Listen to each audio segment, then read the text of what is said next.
नमस्कार, आप देख रहे हैं न्यूज़ 24 यूपी उत्तराखंड। और आज हम बात करने वाले हैं एक फ़ोन कॉल की। उस फ़ोन कॉल के आते ही आपकी ज़िंदगी तहस-नहस। तहस-नहस मैं ऐसा शब्द इसलिए यूज़ कर रहा हूँ क्योंकि वो फ़ोन कॉल आता है और आपकी जीवन भर की कमाई, जो गाढ़ी कमाई है, जिसको हम मेहनत करके कमाते हैं, वो पल भर में हड़प लेते हैं। और ये हड़पने वाले कौन होते हैं? ठग। जी। हम आपको बताएंगे कि लखनऊ में एक डॉक्टर के साथ डिजिटली अरेस्ट, यानी कि लखनऊ में एक और केस दर्ज हुआ है साइबर क्राइम थाने में। और उसमें यह कहा गया है कि उनको डिजिटली अरेस्ट करके उनके जीवन भर की गाढ़ी कमाई को हड़प लिया ठग ने। अब कहानी की शुरुआत कहां से होती है? कहानी की शुरुआत होती है 20 अगस्त। 20 अगस्त को डॉक्टर अशोक सोलंकी को फोन कॉल आती है और मुंबई के एक कोरियर कंपनी का जिक्र करते हुए वो ये कहते हैं कि आपका एक कोरियर आया है और उस कोरियर में जाली पासपोर्ट, मादक पदार्थ और कई ऐसे दस्तावेज मिले हैं, पेन ड्राइव और लैपटॉप मिले हैं, जो जिसको लेकर के मुंबई क्राइम ब्रांच में एफआईआर दर्ज हुई है। एफआईआर दर्ज हुई है। एफआईआर का नाम सुनते ही डॉक्टर अशोक सोलंकी, जो कि अपनी क्लिनिक से घर जा रहे थे, शाम को अपने घर जा रहे थे, गाड़ी ड्राइव कर रहे थे, कॉल बजता है और अपने आप को वो बताता है कि मैं कोरियर कंपनी से बात कर रहा हूं। और उस कोरियर कंपनी का बाकायदा नाम बताया जाता है कि अंधेरी ईस्ट मुंबई स्थित फेडेक्स कोरियर सर्विस का कर्मचारी बताता है। और ये बताता है कि आपका एक पार्सल आया था, जो कि कहाँ से आया था ये भी बताया उसने कि ईरान के रहने वाले अरमान अली ने आपके नाम पर पार्सल भेजा है। उसमें कई जाली पासपोर्ट का जिक्र है और लैपटॉप, पेन ड्राइव, मादक पदार्थ, इसके लेकर के मुंबई क्राइम ब्रांच में एफआईआर दर्ज हुई है। इसके बाद जो ठग होता है वो अपने आप को मुंबई क्राइम ब्रांच का डीसीपी बताता है।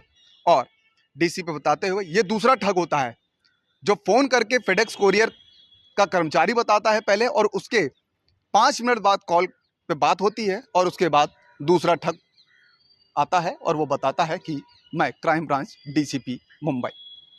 इस पर बात होने लगती है। बात होते होते आगे बढ़ती है। अब आगे होती है तो उसमें डॉक्टर अशोक सोलंकी से जो ठग होता है वो डीसीपी बन के बात कर रहा होता है। वो बताता है कि जांच चल रही है क्योंकि आपके अकाउंट में करोड़ों की लेन देन की भी बात सामने आई है। करोड़ों की बात लेन देन के सामने आई है। सीबीईडीआई, ईडी जांच कर रही है, यानी केंद्रीय एजेंसियों का नाम लेकर के खुद वो क्राइम ब्रांच में डीसीपी, करोड़ों की लेन देन पता उनको। खैर, ये तो जांच का विषय है कि उन्होंने उनके अकाउंट से करोड़ों का लेन देन हुआ या नहीं हुआ। अगर हुआ तो उधर कैसे, उस तक ठग तक कैसे ये जानकारी पहुंची, ये जांच का विषय है। लेकिन अब वो क्राइम ब्रांच के डीसीपी ठग बना रहता है और उसके बाद वो बताता है कि आपकी इस पे भी जांच चल रही है। तो आपके अकाउंट में जो रकम है, वो रकम कितनी है वो मैं आगे आपको बताऊंगा। जो रकम है वो मेरे बताए हुए आप अकाउंट नंबर में ट्रांसफर कर दीजिए। इससे जो सरगना है, वो बाकायदा ठग ये कहता है कि जो सरगना है और जो हमारी जांच है उसमें हमको सहयोग मिलेगा और आरबीआई जांच करने के बाद आपको ये रकम जो आपकी है वो वापस कर देगी। अब 20 तारीख को डिजिटली अरेस्ट होते हैं शाम से। 21 को वो अकाउंट में पैसा ट्रांसफर कर देते हैं। डॉक्टर अशोक सोलंकी ठग द्वारा बताए गए अकाउंट पर पैसे ट्रांसफर कर देते हैं और वो रकम होती है 48 लाख की। 48 लाख बहुत बड़ी रकम है। वो ट्रांसफर कर देते हैं। ट्रांसफर करने के बाद जब ये सारी चीजें हो जाती हैं तो लगभग 1.5 दिन यानी कि 36 घंटे तक वो डिजिटली अरेस्ट रहते हैं। अब सोचिए कि 36 घंटे यानी कि 20 अगस्त से उनको कॉल आती है शाम को और ठग अपने आप को पहले कोरियर कंपनी में बताता है कि आपको ईरान से ये पार्सल भेजा गया है। उसमें तमाम आपत्तिजनक, जैसे कि आपको बताया, फर्जी पासपोर्ट, लैपटॉप, पेन ड्राइव, मादक पदार्थ, तमाम की चीज़ें की जानकारी देता है। उसके बाद क्राइम ब्रांच में एफआईआर की बात, दूसरा ठग आता है फ़ोन पे, क्राइम ब्रांच में एफआईआर दर्ज होने की बात कहता है और फिर कहता है कि आपके अकाउंट की भी जांच चल रही है, आरबीआई और ईडी सीबीआई जांच कर रही है। तो जो रकम आपके अकाउंट में है उसको ट्रांसफर कर दीजिए, जांच में सहयोग मिलेगा और जांच के बाद आपकी रकम वापस कर दी जाएगी। डॉक्टर साहब वैसे ही कर देते हैं। लेकिन अब चूक कहां होती है?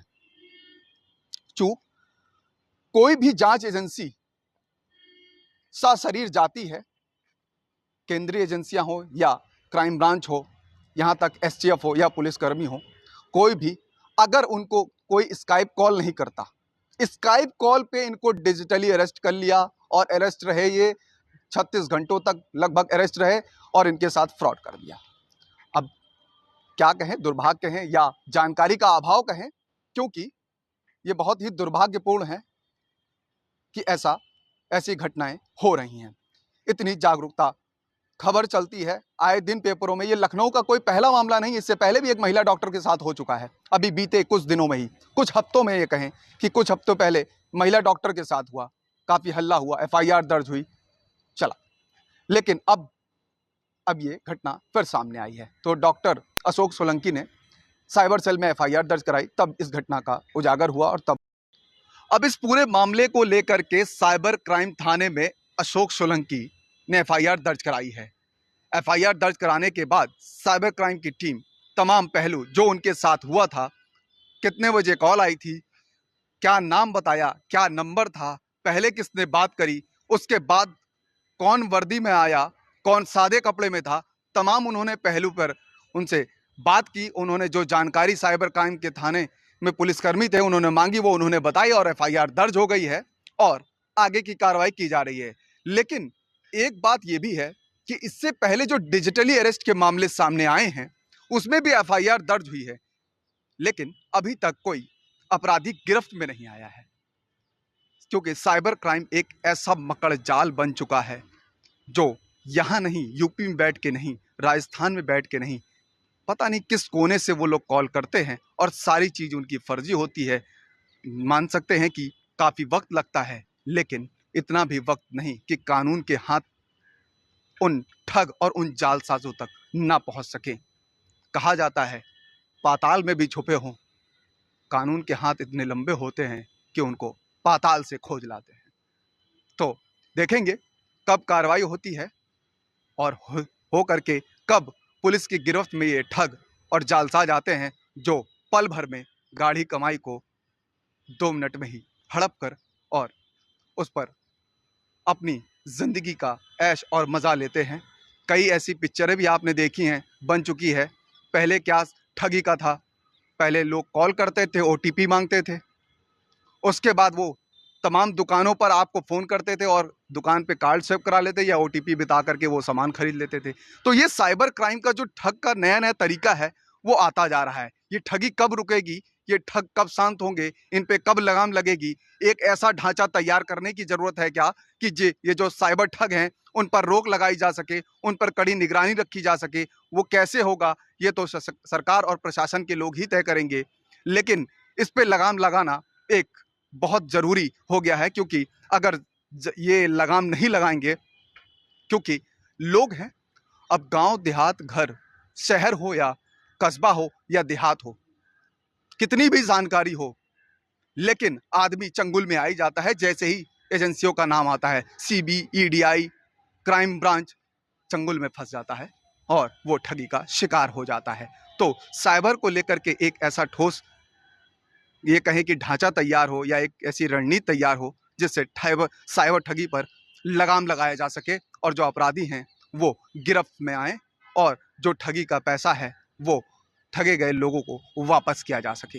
कैमरा पर्सन धर्मेंद्र साहू के साथ। ऐसी कॉल आती है, न्यूज़ 24 आपसे अपील करता है कि ऐसी कॉल अगर आए, बताए कि व्हाट्सएप कॉल है, स्काइप पे जुड़िए, आप ये हैं, हम सीबीआई से बोल रहे हैं, या किसी भी केंद्रीय एजेंसी या स्टेट एजेंसी के नाम लेता है तो आप तुरंत पुलिस से संपर्क करें और उस नंबर को शेयर करें और उनको पूरी जानकारी दें ताकि उनको, ऐसे ठगों को पकड़ने में मदद मिल सके। ये साइबर ठग एक बहुत बड़ा जाल है, मकड़ जाल है।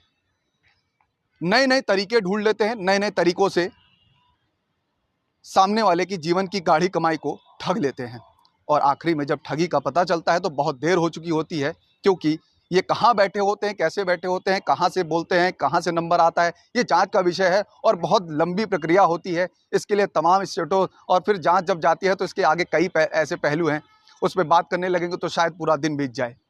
लेकिन अपील है कि जांच एजेंसियों का नाम लेकर के अगर आपको कोई कॉल करता है तो तुरंत आप पुलिस से संपर्क करें, क्योंकि ना आपके पास कोई वो सरकारी आदेश दिखाता है, ना पुलिस का, ना कोर्ट का, ना सीबी, ईडीआई, जिस भी एजेंसी का नाम लेता है और आपको कहता है कि स्काइप पे जुड़िए, व्हाट्सएप कॉल पे जुड़िए और वर्दी पहन के सामने बैठ जाता है, या तमाम जो और फ्रॉड ठग उनका काम है, उनका ये करना है, उनका ये पेशा है। लेकिन आप सतर्क रहिए। आप सतर्क रहेंगे तो आपकी गाढ़ी कमाई बच